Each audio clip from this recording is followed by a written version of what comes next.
Hi, I'm Jody Worrell. Today we'll learn a classic blues solo to play over my original jam track called Key to the A-Way.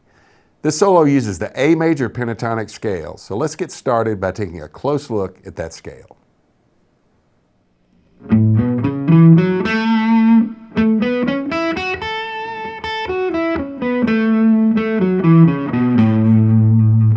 All right, this is the A major pentatonic in the 5th fret position. I like that position because it kind of reminds me of this A major chord.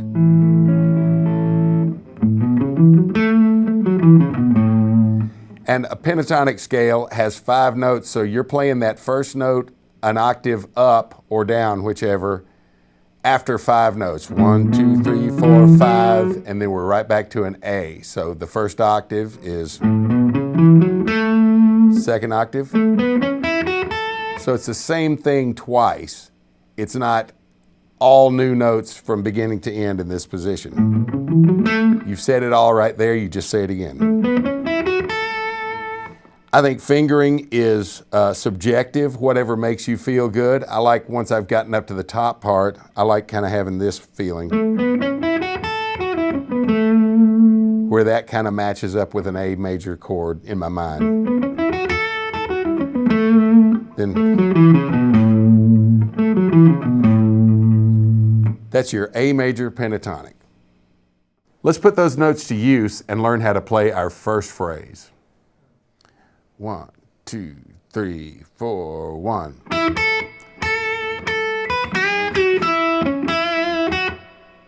One more time. 2, 3, 4, 1.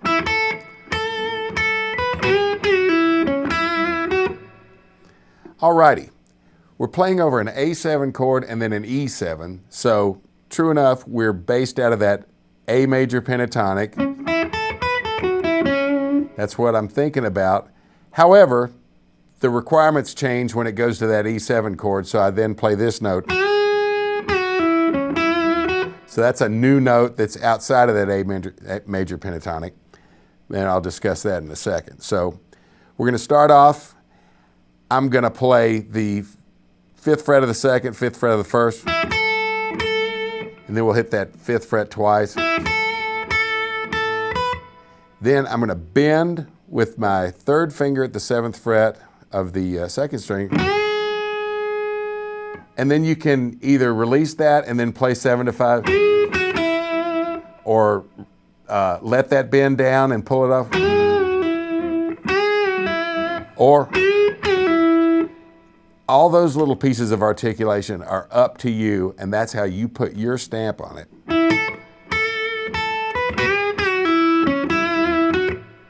And there's a point to cutting off that last note. We want that little piece of space after it.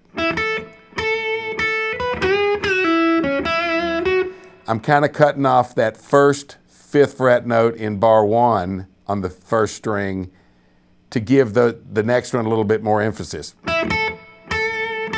But it could also be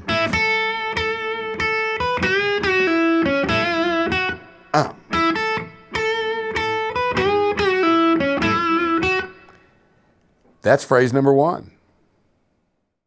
Now I'll play phrase 1 along with our jam track.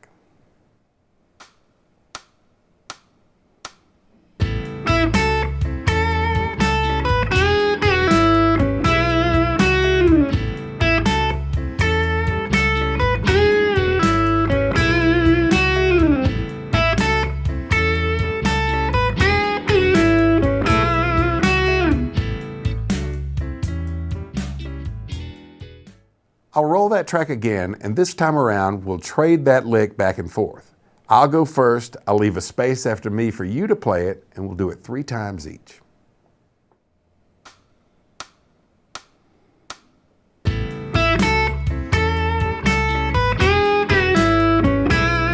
Now you.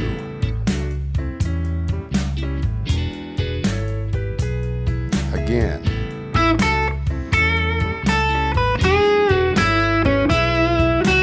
Yours. Last time.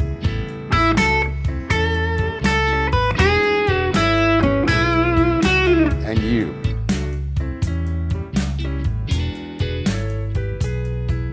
All right. Let's move along to our second phrase. 3, 4.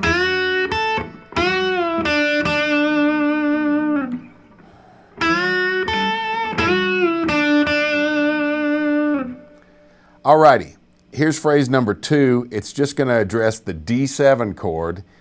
I know you probably have looked ahead of me a little bit and you see a couple of notes at the end of bar 2, but those will be the pickup notes for the next phrase, so don't worry about them for the moment. So we're just going to bend with the 3rd finger from the 5th fret up to the 7th on the 2nd string. While that bend is in place, I'm going to play the 4th finger on the 5th fret of the 1st string. Now you can let those ring or let them be separate notes. So I've got you rebending and unbending the next time. But you could go, if you can manage your strings enough to where you can have that note still bent but we're not hearing it, then you can play it down.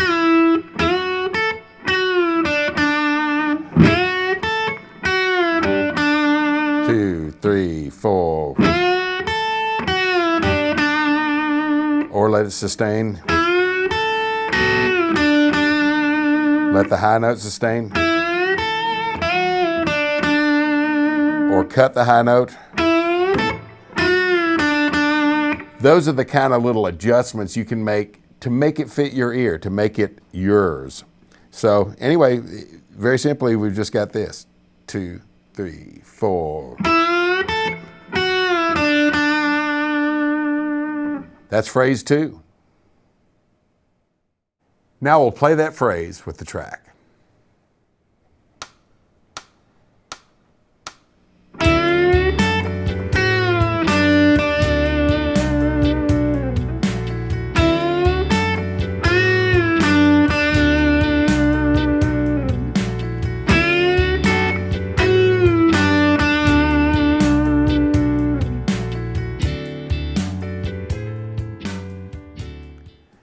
Again, we're trading licks, and I'm going to go first.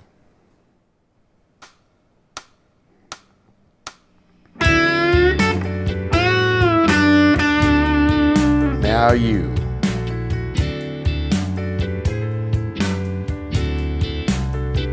Again.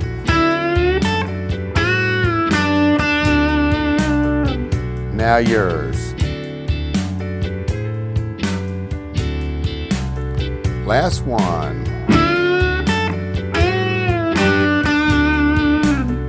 Now yours. All right.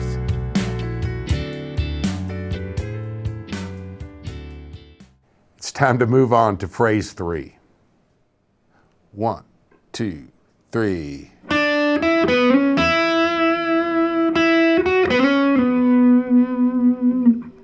Alrighty, phrase 3 starts on beat 4 of the second bar of phrase 2. So therefore we count to 3 and play on 1, 2, 3, 4 and a. 1, 2, 3, 4 and a. Then we slide from 4 to 6 in 8th notes. 1 and a. And I feel I should say probably, should have said before now, 12/8 is a series of 4 3-note pulses. So it's 1 and a, 2 and a, 3 and a, 4 and a, 1 and a, 2 and a, 3 and a, 4 and a, 4 and a. So that's what gives us that shuffle feel. So we're playing 4 and a in the previous bar to get our 3 to 5 notes there. 1, 2 and a, 3 and a, 4 and a. Now we're into the first bar proper of phrase 3. It's a slide from 4 to 6, 2nd finger, 3rd string. And then just play the 5th fret of the 2nd string once you're there. Which again, to me, in my mind's eye, looks like this A chord. So I feel like I've come back home to my real comfort zone. Now that, you could let those ring if you want to. That wouldn't hurt you. A lot of that has to do with what your tone is. If it's a little too dirty, that might sound bad. If it's clean-ish, that might sound good, or you might want to keep the notes separate. I like that, frankly. Then the same exact phrasing, you'll see right at the end, for and two and a three and a four and then I'm going to slide up to 6 and back down to 4 on the 3rd string. It's the same slide we did. I'm going to go. And that agrees with our E chord.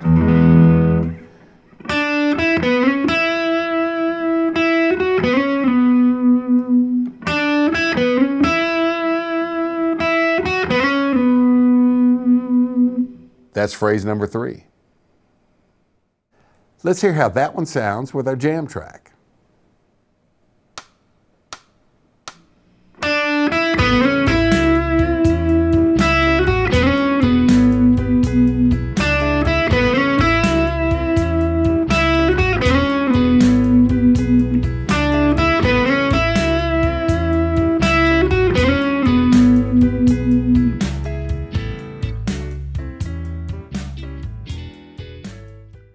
Here comes that track again. We'll trade phrase number 3 the usual 3 times.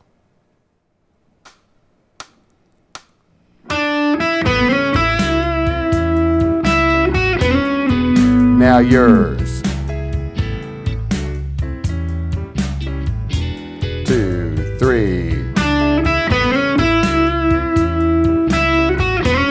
2, new.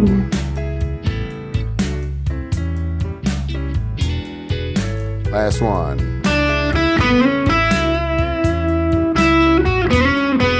And yours.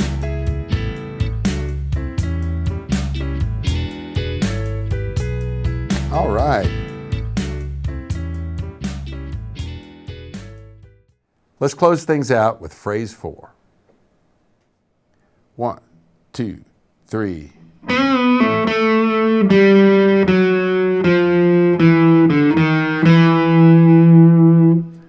Alrighty, so that lick, phrase 4, starts on beat 4 of the previous phrase, much like we did between phrases 2 and 3. We'll do the same thing between phrases 3 and 4. So this time it's 3/8 notes, da da da da, 1, 2 and a 3 and a 4 and a 1 and a 2 and a 3 and a 4 and a. That just sets up our turnaround lick, our walk down. It's kind of a standard thing. A lot of blues players know a handful of little stock ways of closing out a solo or closing out a time around the block, if you will. So 1, 2, 3. That's just a bend from 4 up to 6. Let it back down to 4 and play 2 on the 3rd string. 2, 3. Now, we've already played that 2nd fret note. We're going to play it again. It's the beginning of our series of dotted quarters. 1 and a 2 and a 3 and a 4 and a 1 and a 2 and a. So here's phrase 4 proper, starting on the 1st note in that 1st bar of phrase 4. 2nd fret, 1st finger, 3rd string, open.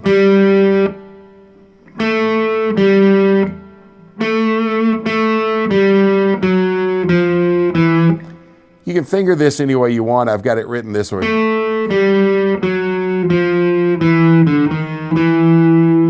So where I'm playing that 4th fret note with the 4th finger. Not necessary. But anyway, it's the 2nd fret, 3rd string, then open, then 4, 3, 2 on the 4th string. Or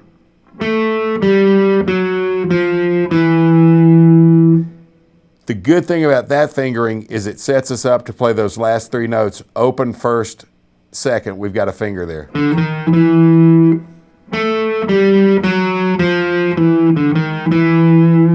I think I'd just as often play it this way. Third finger, second, first, and then drop to an open and play 0-1-2.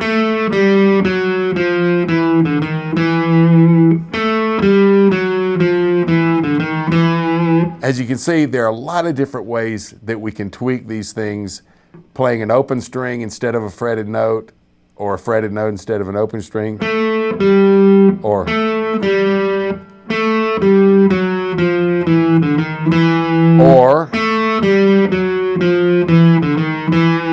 the point is, play those notes at least as a baseline, and you can change some if there's something in there you wish you were hearing that you're not hearing. So one more time. 1, 2, 3.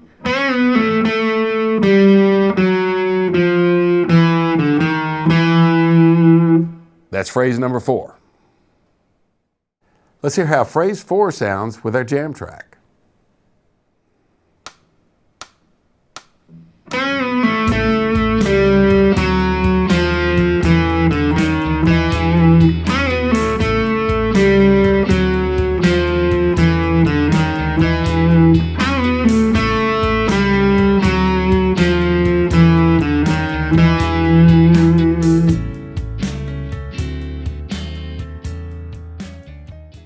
Here comes that track again for phrase 4 trades.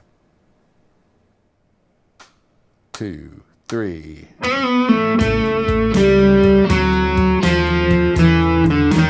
Now you.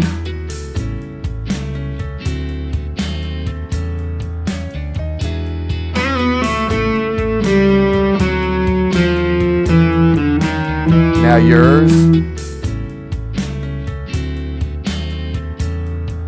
Last one.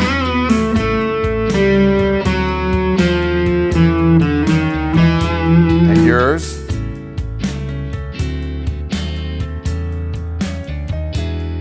There it was. Now I'll put all 4 phrases together and play the whole solo at a reduced speed. Play along and try to catch up if you get lost instead of just starting over.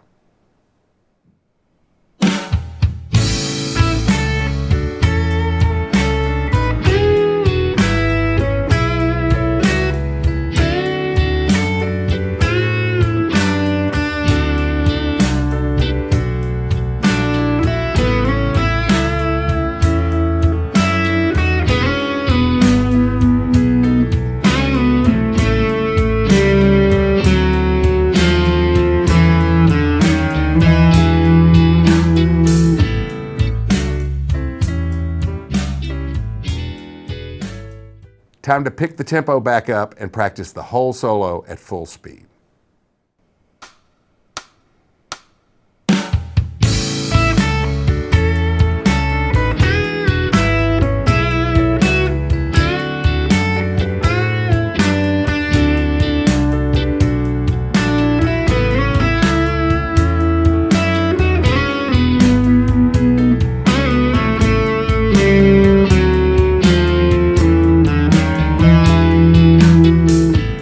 I hope you enjoyed the lesson, and if you want to learn another pass at this song, check out my Blues Licks and Solos book on Amazon. We use the same lesson format to solo over a variety of blues tracks. I'm Jody Worrell, and I'll see you next time.